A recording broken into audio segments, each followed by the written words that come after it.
Out a couple of years ago, I was in a bar in London, and I was feeling sorry for myself, and a young woman came out, and attractive, you know, and she came out. She was going to sit down, and she was attractive in the way that other women would have said of her. Well, she's attractive in an obvious way, and a lot of women who say that about other women tend to have hidden their own attraction so well that you do want to give them some spare change. But anyway. I was looking at this young, vital person and thinking, didn't she look nice on this hot summer's day? And then I thought, oh no, I'm staring, look away, look away. I did, and I couldn't help it though. I looked back, and as I did, her boyfriend came out, who happened to be very tall,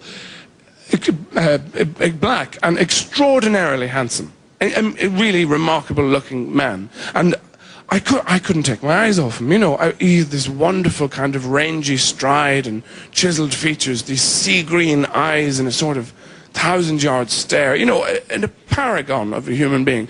And I completely forgotten about her at this stage. And I was looking at him, and I thought, you're an amazing-looking man. And then, oh no, you're staring. Don't do that. He's going to think you're staring because it's a mixed. They're a mixed-race couple. Don't do that. And not as if you're going to make it any better by saying, no, it's just because you're so gorgeous. So don't. I looked away, and as I did this skinhead came walking up the street, and a proper one, the kind you don't see anymore, you know, old school, like really proper, aggressive, and like hunchbacks. Where did they go, you know? And you don't see them anymore. And very scary man, tattoos on his eyes. He came walking towards me, and I thought he's going to hit me just for being alive. I didn't have anywhere left to look now. I couldn't look there, I couldn't look there. And I thought, oh no, he's going to walk past these people. He'll say something dreadful to them as they're trying to enjoy their drink. There's going to be a scene. I hate all this shit. No. Oh no. He did catch up. They all started chatting, and I overheard one of them say, I hope that drunk doesn't go mental. So, you know, there is a lot of fear around. That's what I'm saying. I had my own incident with some skinheads years ago. There was 3 of them, and on the street in London, and they walked past me, and one of them shouldered me. And they tend to go around in groups. They have a lot of highly classified information to relate to one another at all times. And one of them, despite his busy schedule, found the time to bump into me. And now, I'm a rational person, you know, I'm like you. Usually in that situation I would think, okay, go home, make a cup of tea, you know, think about what you would have done to them had they been tied up. But I was too tired and pissed off. I just looked at these guys, they came back, and we had a chat. And the main thing they wanted to know was how I proposed to continue living for the next 2 or 3 minutes.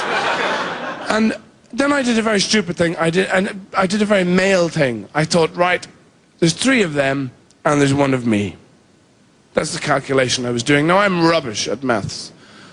But in record time, I worked out that it would take at least 3 of me to defend myself against a third of 1 of them. Even if he only attacks me with his arse. Because I'm not a fighter, you know, I'm a bleeder. That's really my main thing. My best line of defense would be to drown him in my own blood. That's the only thing I could really do. I've never understood the male need for violence. You know, I actually think there's more men in the military because they don't like proper confrontation. A woman might argue with another woman, and it might be loud, there might be a scene, there might be tears, but there is something being worked through here. And with a man, though, they just hate the idea of confrontation. They think, oh no, somebody will come in, it'll be all... So that's their way of dealing with it.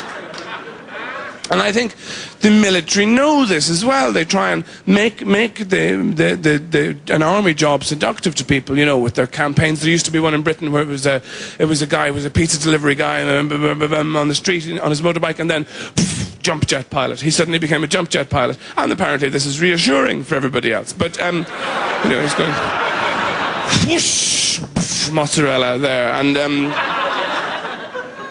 and they have, you know, their own mottos and everything for the regiments to remind you how tough they are. Like the one for the SAS is death before dishonor. Whenever I used to hear that, I always used to think, well, you know, exactly how much dishonor are we talking about here? Because I can handle quite a lot.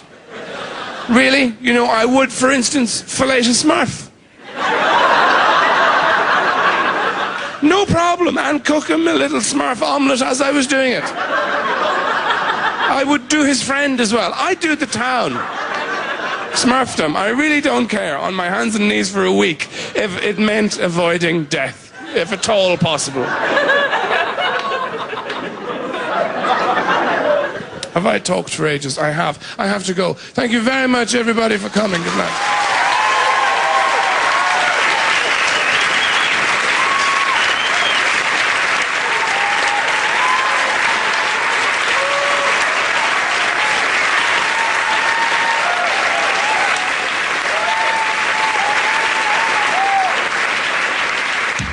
That's not all, folks. More Dylan Moran after this.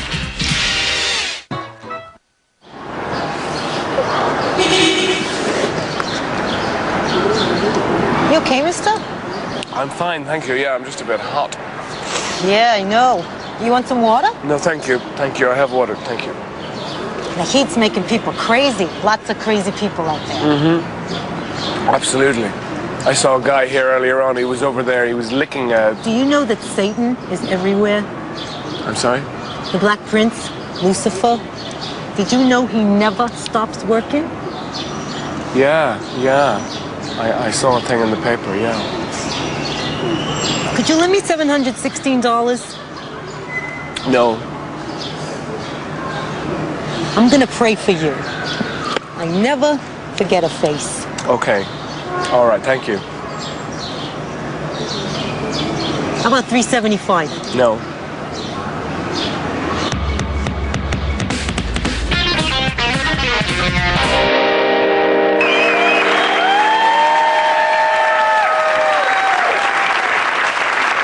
Okay, very quickly.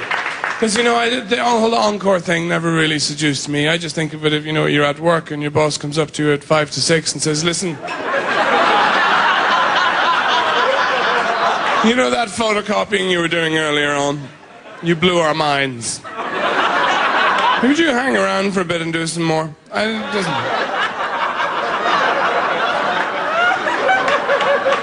But listen, where I'm from right now, it's the summer, and people go away in Europe. You know, we're in Britain and Ireland, people go away to France and Spain and Italy and so on.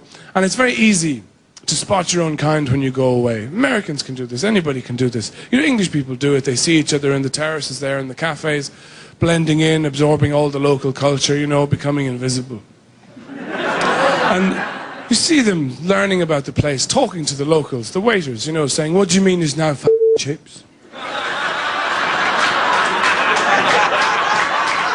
But what do you mean? What do you actually mean when you say nan? What? I'll come here on a plane, you cunt. I'm not eating that. What is that f***ing tomato fiasco? I've got children here. What is that? I'm not giving them that, you dago f***ing... American people can see each other, and you don't even have to see each other. Your voice does tend to carry. I don't think I've ever had to say to an American, I'm sorry, what was that? Come again, what? But Irish people have the easiest way of recognizing one another because all Irish men are subject to a phenomenon called Irish hair. You can go to Tokyo, you can go to Chicago, you can go anywhere in the world, and you will see these guys. They all look like this.